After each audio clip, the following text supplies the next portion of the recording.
Ang tagpo sa Sunday brunch sa mansyon ng pamilya Villarreal ay tila isang perpektong larawan ng karangyaan. Mula sa mahabang lamesang gawa sa purong nara na inukit pa ng kamay hanggang sa mga imported na kopang kristal. Ang sinag ng araw ay tumatagos sa mga bintanang kasing taas ng kisame na nagbibigay diin sa mga mamahaling oil painting na sadyang pinili ng aking ama upang ipangalandakan ang kanyang yaman. Ang kapatid kong si Vanessa ay nakaupo sa kanyang karaniwang pwesto ng karangalan. Halos nagniningning sa kanyang designer na damit, habang ako ay nakasuot lamang ng simpleng itim na blazer at slacks. Isa pang juice, Ma'am Vanessa? Tanong ng aming matagal ng mayordoma kay Vanessa na halos hindi man lang tumango bilang sagot. Wala? Para kay Sofia? Singit ng aking ina bago pa ako makasagot. Kailangan na niyang magmaneho pabalik sa kanyang apartment. Binigkas niya ang huling salita na tila ba ito ay isang nakakadiring bagay. Lihim kong tinignan ang aking telepono sa ilalim ng lamesa. Isa pang abiso mula sa aking executive team tungkol sa pagbili sa Global Towers. Ang lahat ay umaayon sa plano. Ngayon, tumikhim ang ama, ibinababa ang kanyang tinidor na pilak. Tulad ng alam ninyong dalawa, ang hatian sa mana ng inyong lolo ay naayos na sa wakas. Naglabas siya ng 2 sobre. At sa ekspresyon pa lamang ng kanyang mukha ay halata na kung alin ang naglalaman ng premyo. Vanessa, bilang siya, na nagpakita ng tunay na galing sa negosyo, sa pagtatrabaho sa aking kumpanya, sa nakalipas na 5 taon, pinigilan ko ang isang ngiti habang iniisip ang totoong papel ni Vanessa sa Villarreal Investments. Ang pagpasok ng huli, pagkuha ng mahahabang tanghalian, at pag-asa sa kanyang assistant para hawakan ang anumang nangangailangan ng tunay na pag-iisip, ikaw ang tatanggap ng ancestral mansion ng pamilya pagtatapos niya. Sabay tulak ng mas makapal na sobre papunta sa kanya, kasama ang kaukulang investment portfolio. Mabilis na hinablot ng mga daliring may perpektong manicure ni Vanessa ang sobre. Daddy, perpekto ito. Makakalipat kami agad ni James pagkatapos ng kasal. Sofia, ang tono ng ama ay naging mas malamig habang itinutulak ang mas maliit na sobre sa aking direksyon. Dahil sa iyong kakaibang mga desisyon sa karera, napagpasyahan naming pinakamabuti na bigyan ka ng mas simpleng mana. Ang studio apartment sa may Sampaloc ay sapat na sa iyong mga pangangailangan. Muling nag-vibrate ang aking telepono. Isa pang update. Napirmahan na ang huling kontrata. Naka-schedule na ang press announcement. Isang studio apartment, tumawa si Vanessa, winagayway ang titulo ng mansyon. Sa totoo lang, sobra pa yan sa nararapat sa'yo. Ano nga ba ulit ang trabaho mo ngayon? May kinalaman sa computer? Property management? Property management. Mahina kong sabi. Sabay inom ng tubig. Ay naku, umirap ang ina. Ang pamamahala sa maliit na paupahan na yon sa silangan ay hindi maituturing na karera. Si Vanessa ay namamahala ng buong development projects. Talaga ba? Tanong ko ng mahinahon. Alam na ang mga proyekto ni Vanessa ay binubuo lamang ng pagpapakita para sa mga photo op sa mga propiedad na naitayo na ng kumpanya ng aming ama. Huwag kang maging ampalaya, Sofia. Ngumisi si Vanessa. Hindi lahat ay pwedeng maging matagumpay. I-enjoy mo na lang ang maliit mong apartment. Baka kung magsisikap ka talaga, makakaya mong umupa ng isa sa mas maliliit na unit sa isa sa mga gusali ko balang araw. Muling tumunog ang aking telepono. Global Towers acquisition complete. Ang lahat ng 3 dapang luxury properties ay nasa ilalim na ng iyong kontrol. Press release sa loob ng 5 minuto. Ngumiti ako sa aking tasa ng kape, ninanamnam ang huling sandali ng kanilang mga maling akala. Ang maliit na complex na inakala nilang pinamamahalaan ko ay ang testing ground para sa aking software sa property management, na ngayon ay ginagamit na ng bawat malaking kumpanya ng luxury real estate sa bansa. Ang tagumpay na iyon ay ang nagpondo sa aking mga unang pagbili, dahan-dahan at tahimik na nagtayo patungo sa kung ano na ngayon ang pinakamalaking portfolio ng luxury property sa 3 bansa. Speaking of property management, simula ng ama, ang tono niya ay punong-puno ng pangmamaliit. Marahil ay panahon na para isaalang-alang mo ang isang posisyon sa Villarreal Investments. Isang entry-level syempre. Pwede ka naming simulan. Sa leasing. Umilaw ang aking telepono dahil sa tawag mula sa aking executive director. "Excuse me," sabi ko habang tumatayo. Kailangan ko itong sagutin. "Talaga ba, Sofia?" Bumuntong hininga ang ina. "Ito ay isang family branch. Ang maliit mong opisina ng paupahan ay mabubuhay nang wala ka sa loob ng isang oras." Lumayo ako ng kaunti sa mesa at sinagot ang tawag ng naka-speaker. "Miss Winters, ang press release ay live na. Kumpleto na ang pagbili sa Global Towers. Ang lahat ng datangdaang luxury properties ay nasa ilalim na ng iyong kontrol. Kabilang na, sa pagkakaalam ko, ang Villarreal Investment Holdings." Humarap ako pabalik sa aking pamilya, na ang mga ekspresyon ay nagyelo sa iba't ibang yugto ng gulat. "Salamat, Ana," sabi ko ng malinaw. "Ituloy mo ang anunsyo." Dumulas ang baso ng juice mula sa mga daliri ni Vanessa. Kumalat ang inumin sa titulo ng kanyang pinakamamahal na mansyon.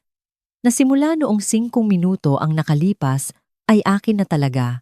Namutla ang mukha ng ama. "Sofia, ano ang ibig sabihin nito?" "Kung mamasamain ninyo," sabi ko. Kinukuha ang aking bag. "May emergency board meeting akong kailangang daluhan. Kailangan naming talakayin ang bagong istruktura ng pamamahala para sa lahat ng nakuha naming propiedad." Huminto ako sa may pintuan.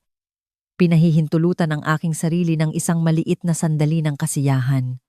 Kasama na, syempre, ang mansyon na ito. Ang katahimikan sa likuran ko ay nakabibingi. Breaking business news. Ang malaking TV sa dining room ay biglang umingay na nagpagulat sa lahat. Ang atensyon ng pamilya ay napunta sa screen kung saan lumitaw ang isang bihis na news anchor. Ang kanyang ekspresyon ay propesyonal na nasasabik. Sa isang nakakagulat na hakbang na yumayanig sa merkado ng luxury real estate, katatapos lamang kumpletuhin ng Global Towers International ang pinakamalaking pagbili ng propiedad sa nakalipas na dekada. Ang dating misteryosong CEO na si Sarah Winters ay nabili na. "Winters?" Nabulunan si Vanessa. "Pero ikaw ay isang Villarreal. Pinalitan ko na ito ng legal noong nakaraang taon." Mahinahon kong sabi, nanatili sa may pinto. Ayokong makaapekto ang pangalan ng pamilya sa aking mga transaksyon sa negosyo. Binili ang higit sa 30 ang premium luxury property sa buong mundo, kabilang ang buong portfolio ng Villarreal Investments, patuloy ng Angkor. Ang kasunduan ay nagkakahalaga ng 200 bilyong piso. Bumagsak ang tasa ng kape ng ama sa sahig. 200 bilyon? Kinumpirma ng mga source na si Miss Winters, edad 32, ay tahimik na nagtayo ng kanyang imperyo sa nakalipas na 7 taon simula sa isang revolusyonaryong property management software na ngayon ay pamantayan na sa industriya. Yung maliit na program na lagi mong ginagawa noon, bulong ng ina. Ang kanyang mukha ay nawalan ng kulay. Yung sinabi mong itigil ko na dahil nag-aaksaya lang ako ng oras? Tinaas ko ang aking kilay. Iyon nga, ginagamit na ito ngayon ng bawat kumpanya ng luxury property management sa buong mundo. Kabilang na ang sa inyo, ama. Nagpatuloy ang TV, nagpapakita ng mga imahe ng nagkikislapang skyscrapers at luxury complexes. Kasama na ngayon sa Global Towers Holdings ang prestihiyosong Vista del Sol Development. Pero iyan ang pinakamalaki nating propiedad. Tili ni Vanessa, napatalon mula sa kanyang upuan. "Daddy, gumawa ka ng paraan." Ang pagbili ay kasama ang lahat ng Villarreal Investment Holdings. Ang aking executive director na si Ana ay pumasok. Hawak ang tablet. "Miss Winters, pagmamay-ari na ninyo ang controlling interest sa bawat propiedad, kabilang ang estate na ito." "Imposible!" Tumayo ang ama, namumula ang mukha. "Malalaman ko kung may bumibili ng aming mga propiedad. Malalaman mo ba?" Tanong ko ng mahina. Tulad ng alam mo kung ano ang nangyayari sa Vista del Sol Development, yung sinasabing pinamamahalaan ni Vanessa. Namutla ang mukha ni Vanessa. Paano mo nalaman ang tungkol sa mga isyu sa istruktura na itinatago ninyo, ang mga paglabag sa kaligtasan, ang mga suhol sa mga inspektor ng gusali? Inilabas ko ang aking telepono na nagpapakita ng isang detalyadong ulat. Iyon ang dahilan kung bakit ako kumilos noong ginawa ko iyon. Isa pang buwan, at ang buong proyekto ay guguho, literal, at matalinghaga. Ang mundo ng negosyo ay umaugong sa revelasyon na si Sarah Winters, na hanggang ngayon ay kilala lamang bilang Property Empress sa mga lupon ng industriya, ay ang nagtutulak na puwersa sa likod ng pinakamatagumpay na inobasyon sa real estate ng dekada, patuloy ng TV. Nanginig ang kamay ng ina habang inaabot ang kanyang baso ng alak sa lahat ng panahong ito. Habang inakala ninyong ako ay nabibigo, pagtatapos ko para sa kanya. Habang ibinibigay ninyo kay Vanessa ang mansyon, binibili ko naman ang kumpanyang nagmamay-ari nito. Muling nag-buzz ang aking telepono. Ipinakita sa akin ni Ana ang tablet. Ang presyo ng stock ay pumapaloob pataas.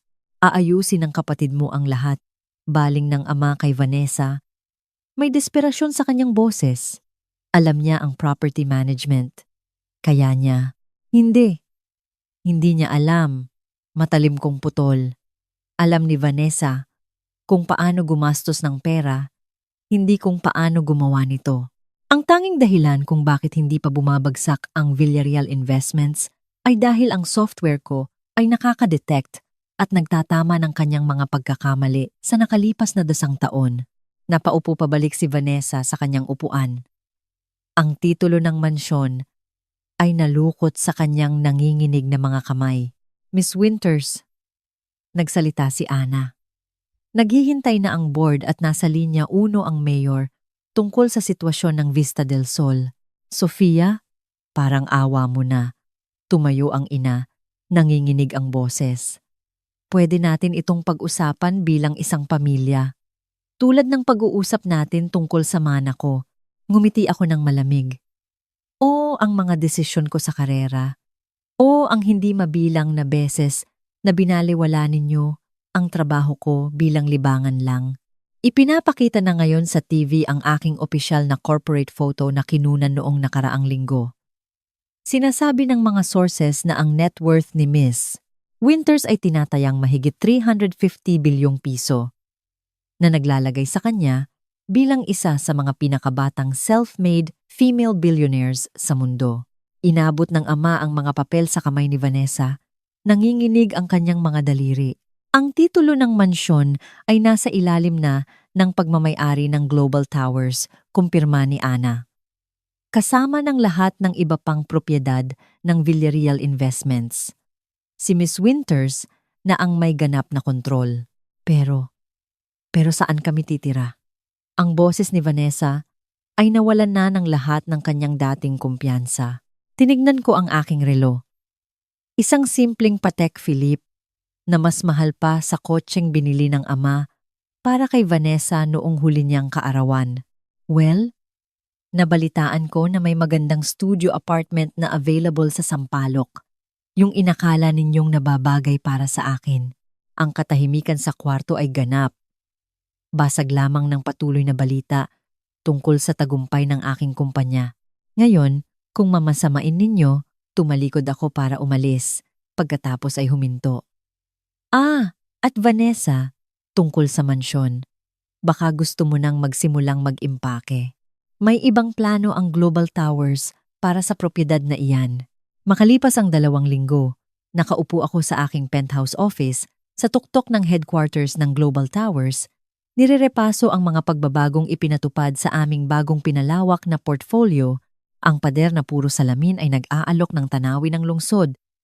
Kabilang ang nirebrand na Dating Villarreal Investment Properties. Nagbas ang aking intercom. Miss Winters, nandito na naman po ang ama ninyo. Sinulyapan ko ang security feed na nagpapakita sa aking ama sa lobby. Ang kanyang karaniwang perpektong itsura ay kapansine-pansing gusot. Ito na ang ikatlong bisita niya ngayong linggo. Papasukin mo siya, Ana. Ang lalaking pumasok sa aking opisina ay malayong malayo sa mapagmataas na figura na nag-abot ng mga sobre ng mana noong brunch. Ang kanyang mga balikat ay nakabagsak. Ang kanyang designer suit ay medyo lukot. Sofia. Simula niya. Pagkatapos ay itinama ang sarili. Miss Winters, dala ko ang binagong proposal. Maupo ka. Itinuro ko ang upuan sa tapat ng aking mesa, ang parehong premium leather chairs na mayroon siya noon sa kanyang opisina. Inilagay niya ang isang folder sa aking mesa na may nanginginig na mga kamay. Kung titignan mo lang ang mga numerong ito. Si Vanessa ay nagtatrabaho araw at gabi. Binuksan ko ang folder. Ini-scan ang desperadong pagtatangka sa isang business plan. Si Vanessa ang nagtatrabaho? O may inupahan ka para gawin ito? Ang kanyang katahimikan ay sapat na sagot. Ang sitwasyon sa Vista del Sol pa lang ay magpapalugi na sana sa Villarreal Investment sa loob ng ilang buwan, sabi ko. Isinasara ang folder. Ang mga demanda mula sa mga paglabag sa kaligtasan ay wawasak sana sa lahat ng itinayo ni Lolo. Maari nating ayusin ito. Pagsusumamo niya. Ibalik mo lang sa amin ang kontrol ng ilang propiedad. Tulad ng pagbibigay mo sa akin ng studio apartment na iyon, tinaas ko ang isang kilay. Huli na ang lahat. Magsisimula na ang rekonstruksyon ng Vista del Sol sa susunod na linggo. Sa ilalim ng tamang pamamahala, umilaw ang aking telepono dahil sa isang mensahe. Sinulyapan ko ito at ngumiti ng bahagya. Galing iyon sa opisina ng mayor. Sabi ko, tuwang-tuwa sila sa bago nating safety protocols at mga plano para sa komunidad. Ang mga bagay na dapat ay ipinatupad na ni Vanessa noon pa. Mas lalong bumagsak ang balikat ng ama sa kanyang upuan. Ang kapatid mo. Hindi niya ito matanggap. Ibig mong sabihin hindi niya matanggap ang responsibilidad? Well, itinama ko ang trust fund na kanyang inaasahan. Frozen, bulong niya. Lahat ng inyong accounts ay under review. Tumango ako. Standard procedure sa panahon ng pagbili ng ganitong kalaki, lalo na sa mga irregularidad na natagpuan namin. Nagbuzz ulit ang intercom. Miss Winters, nandito rin po ang inyong ina at kapatid. Tinignan ko ang security feed. Ang ina ay mukhang pulido pa rin gaya ng dati, pero hindi maitago ng designer outfit ni Vanessa ang kanyang pagkabalisa. Papasukin mo sila. Pumasok sila na parang mga batang pinagalitan sa eskwelahan. Isang matinding kaibahan sa kanilang inasal. Noong brunch, 2 linggo na ang nakalipas. Sofia, simula ng ina, tapos ay napatigil sa aking ekspresyon, Miss Winters. Mabilis na pagtatama ni Vanessa sa kanya. Gusto naming humingi ng tawad. Para saan partikular? Tanong ko, sumandal sa aking upuan. Para sa pagkutya sa aking karera? Para sa maling pamamahala ng mga propiedad na naglagay sa buhay ng mga tao sa panganib? O para sa pag-aakalang kakailanganin ko ang inyong limos?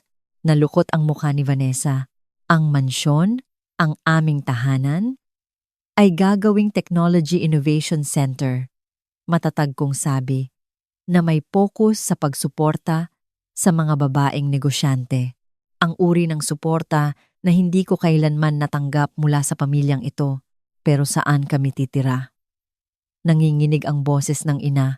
Pinindot ko ang isang buton at lumitaw ang isang holographic display sa ibabaw ng aking mesa na nagpapakita ng mga listahan ng propiedad. May ilang angkop na apartment ang Global Towers na available para paupahan. Sa market rate syempre, ngumiti ako ng bahagya. Nabalitaan ko na available pa rin ang studio sa Sampaloc. Hindi ka seryoso! Bulalas ni Vanessa. Pagkatapos ng lahat ng ginawa ninyo, pagtatapos ko. Ituring mo itong isang mahalagang leksyon sa negosyo, Vanessa. Isa na dapat mong natutunan. Taon na ang nakalipas. Huwag mong mamaliitin ang isang tao. Dahil lang hindi nila ipinangangalandakan ang kanilang tagumpay. Tumayo ako, inaayos ang aking Armani suit.